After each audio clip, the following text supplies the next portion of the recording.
News அவர் தமிழ் நேயர்களுக்கு வணக்கம். நாம் தமிழர் கட்சியின் சின்னம் என்ன உங்களுக்கு தெரியுமா அப்படிங்கிற போஸ்டர்ஸ் பல இடங்கள்ல ஒட்டப்பட்டிருக்கு.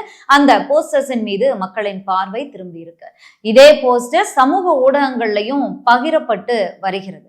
சரி, அப்போ நாம் தமிழர் கட்சிக்கு விவசாய சின்னம் கிடையாதா?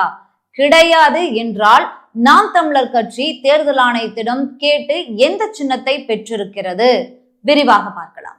தமிழக அரசியல்ல 50 ஆண்டிற்கும் மேலாக இரு திராவிட கட்சிகளும் மாற்றி மாறி ஆட்சி செய்துட்டு வராங்க. திராவிட கட்சிகள் மக்களை ஏமாற்றுறாங்க. சமூக நீதி, சமத்துவம், அண்ணா அப்படி இப்படின்னு பேசிட்டு மக்களுக்கு எதுவுமே செய்யறது இல்ல. இலவசங்கிற பேர்ல மக்களை ஏமாற்றுறாங்க.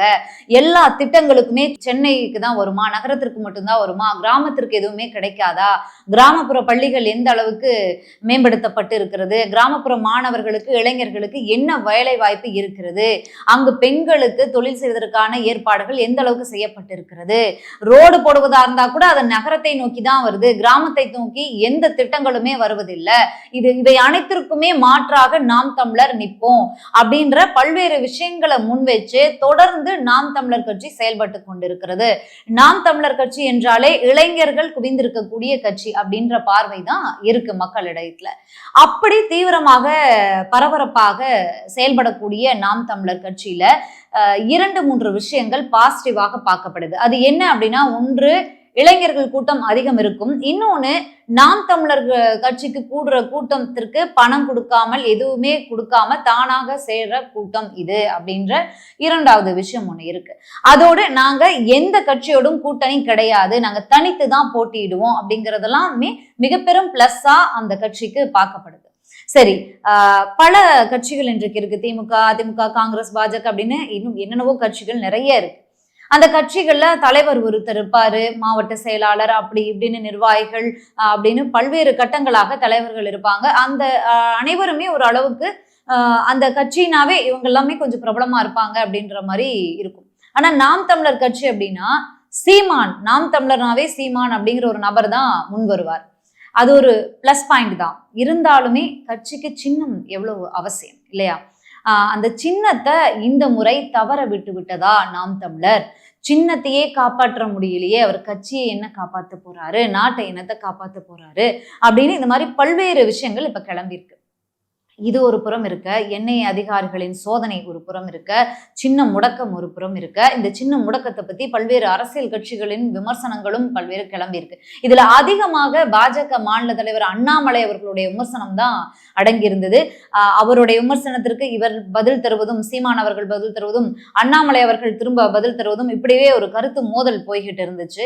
அதற்கு பிறகு இப்ப சின்னத்தை கேட்டு பெறுவதற்கு என்ன வழி இருக்கோ அதை பார்ப்போம் அப்படின்னு முதல்ல நாம் தமிழர் சார்பாக தேர்தல் ஆணையத்திடம் முறையிட்டாங்க. அங்க சரிப்படலை அப்படின்னு தற்போது நீதிமன்றத்தை நாடி இருக்காங்க. அதாவது மேல்முறையீட்டு வழக்கு ஒன்றை போட்டிருக்காங்க. அது வரும் வெள்ளிக்கிழமை அன்றைக்கு விசாரணைக்கு வர இருக்கு. இந்த வழக்குல நாம் தமிழருக்கு என்ன வாய்ப்பு இருக்கு அப்படிங்கிறது கொஸ்டின் மார்க் தான்.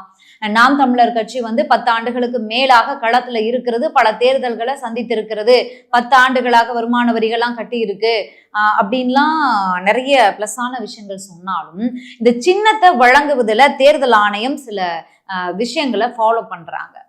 ஒண்ணு, தேர்தல் ஆணையத்தால் அங்கீகரிக்கப்படாத கட்சி அப்படிங்கிறதுனால ஒவ்வொரு தேர்தலுக்கும் முன்பாக சின்னத்தை கேட்டு பெற வேண்டிய அவசியம் நாம் தமிழருக்கு இருக்குது. இது அங்கீகரிக்கப்பட்ட கட்சிகளுக்கு, திமுக, அதிமுக, காங்கிரஸ், பாஜக போன்ற அங்கீகரிக்கப்பட்ட கட்சிகளுக்கு கிடையாது.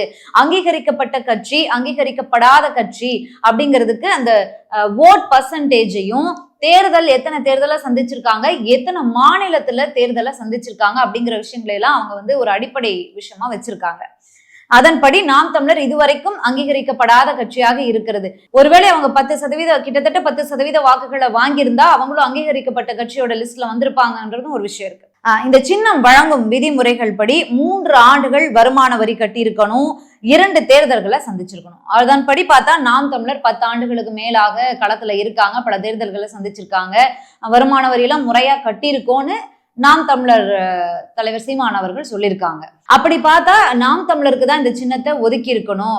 அதையும் தாண்டி இத்தனை ஆண்டுகளாக விவசாய சின்னத்தை நாங்க பெற்றுட்டு இருக்கோம் அப்படிங்கும் போது வேறொரு கட்சிக்கு அந்த சின்னத்தை ஒதுக்கும் போது எங்களிடம் ஒரு வார்த்தை சொல்லியிருக்கணும் அப்படின்ற விஷயத்தை எல்லாம் நாம் தமிழர் சார்பாக முன்வைக்கிறாங்க. பட் அந்த மாதிரியான நடைமுறைகள் தேர்தல் ஆணையத்துல கிடையாது அப்படிங்கிறத தேர்தல் ஆணையம் தெளிவாக சொல்லிருச்சு.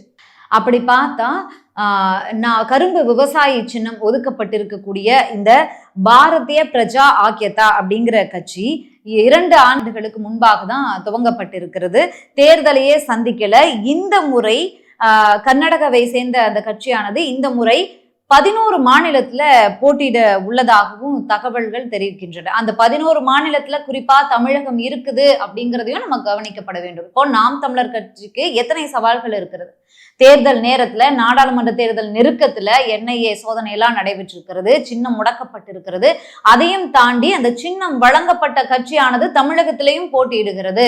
இவ்வளவு சவால்கள் நாம் தமிழர் கட்சிக்கு இருக்கிறது. இப்போ ஒருவேளை நாம் தமிழர் கட்சிக்கும் இந்த சின்னம் கிடைக்கப்பட வாய்ப்பு இருக்கிறது. அப்படி இல்லை, நாம் தமிழர் கட்சி சொல்வது போல இது பழிவாங்கல் அப்படின்னா அந்த கட்சிக்கே, பாரதிய பிரஜா ஆகத்தா அப்படிங்கிற கட்சிக்கே ஒதுக்கப்பட வாய்ப்பு இருக்கிறது அப்படின்னு சொல்றதுக்கு ஒரு விஷயம் தான் முன்னாடி அவங்களுக்கு பிளஸ்ஸா இருக்கக்கூடியது. ஒரே ஒரு விஷயம் தான், அவங்க 11 மாநிலத்துல போட்டிடுறாங்க. அந்த ஒரு விஷயம் தான் அவங்களுக்கு பிளஸ்ஸாக இருக்கிறது. மற்ற பல்வேறு விஷயங்கள் நாம் தமிழருக்கு தான் பிளஸ்ஸாக இருக்கிறது. அப்படி இருந்தும் அந்த கட்சிக்கு தான் ஒதுக்கப்பட்டுச்சு அப்படின்னா நாம் தமிழருக்கு என்னென்ன வாய்ப்புகள் இருக்கு? அவங்க நாம் தமிழர் சார்பாக எந்த சின்னம் கேட்டு பெற வாய்ப்பு இருக்கிறது? ஏன் அப்படின்னா நாம் தமிழர் தொடர்ந்து விவசாயிகள், நம் மண் மக்கள் அவங்கள பத்தியே தொடர்ந்து பேசக்கூடிய ஒரு கட்சி அப்படிங்கிறதுனால தேர்தல் ஆணையம் சார்பாக அங்கீகரிக்கப்படாத கட்சிகளுக்கு ஒதுக்கப்பட ஒரு சின்னம் தொடர்பான ஒரு லிஸ்டே வச்சிருப்பாங்க. அந்த 193 சின்னங்கள் கொண்டது அந்த லிஸ்ட். அதுல இந்த மாம்பழம், இந்த டார்ச் லைட்டு, இந்த பானை, இந்த மாதிரியான சின்னங்கள்லாம் நம்ம VCK, பாமக, மக்கள் நீதி மையம் இந்த கட்சிகள்லாம் ஒதுக்கப்பட்டிருச்சு. அதை தாண்டி நாம் தமிழர் கேட்டு பெற வாய்ப்பு இருக்கும் சின்னங்கள் என்ன அப்படிங்கிறத மட்டும் நம்ம பார்த்திடலாம். படகு சின்னம் இருக்கு, படகு, செங்கல், செருப்பு சின்னம் இருக்கு, குப்பை தொட்டி, ஒளி விளக்கு, தள்ளுவண்டி,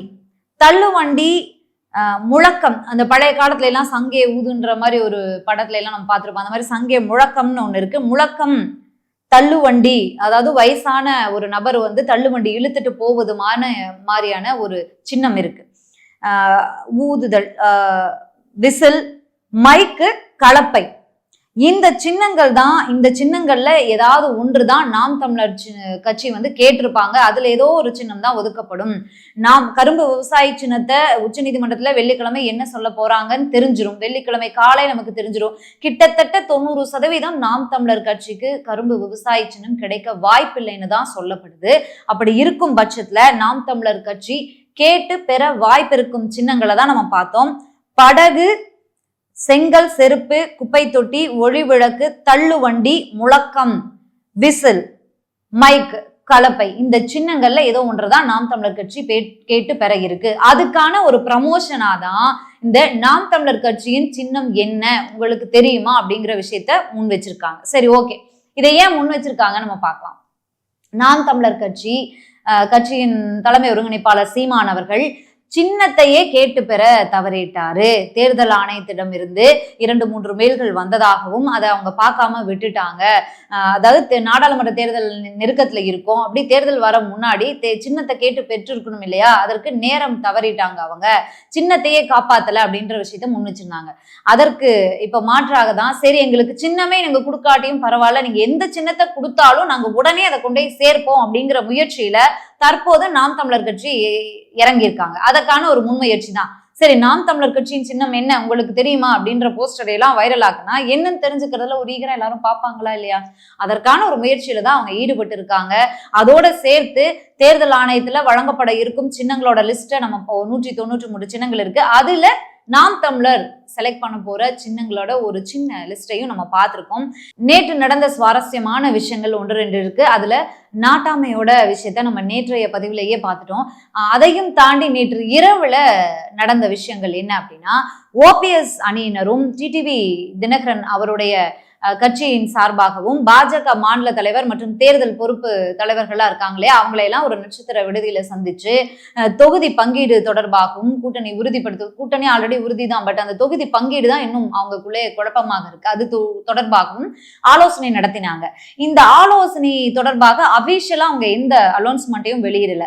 ஆனாலும் அங்க இருந்து நமக்கு கிடைச்ச தகவல்கள் என்ன அப்படின்னா, ஓபிஎஸும் சரி டிடிவி தினகரன் அவர்களும் சரி 2 நபர்களுமே தேனியில பலம் இருக்கு எங்களுக்கு, அதனால எங்களுக்கு தேனி தொகுதியை ஒதுக்கணும்னு பாஜகவினரிடம் கேட்டதாகவும், ஒரு வழியாக பேச்சுவார்த்தை முடிவுல டிடிவி தினகரன் அவர்களுக்கு தேனி தொகுதி ஒதுக்கப்பட்டதாகவும், ஓபிஎஸ் அவர்களுடைய மகனான ரவீந்திரநாத் அவர்களுக்கு சிட்டிங் எம்பியான அவருக்கு ஒரு ராஜ்யசபா சீட் உறுதிப்படுத்தப்பட்டிருப்பதாகவும் ஒரு தகவல் கிடைச்சிருக்கு. அதையும் தாண்டி பாஜக பாமக கூட்டணி உறுதி செய்யப்பட உள்ளதாக 99% உறுதி அப்படிங்கிற தகவலும் கிடைத்திருக்கிறது. ஆனா அங்க ஒரு கண்டிஷன்ஸ் பேசப்பட்டிருக்கிறது என்ன அப்படின்னா, 6-7 தொகுதிகள் பிளஸ் 10 தொகுதி பிளஸ் ஒரு ராஜ்யசபா சீட் பாமக சார்பாக கேட்டுக்கிட்டு இருந்தாங்க. பட் 6 முதல் 7 தொகுதி ஒதுக்கப்படும், பிறகு வரும் சட்டமன்ற தேர்தல்ல உங்களுக்கு 30 முதல் 40 தொகுதி வரைக்கும் உங்களுக்கு ஒதுக்குவோம், அதுக்கான அக்ரிமெண்ட்டை நம்ம இப்பயே போட்டுக்கலாங்கிற மாதிரியான பேச்சுவார்த்தைகள் நடைபெற்றதா நமக்கு ஒரு தகவல் கிடைச்சிருக்கு. மீண்டும் இன்னும் சில செய்திகளோடு நாளை சந்திக்கலாம். நன்றி.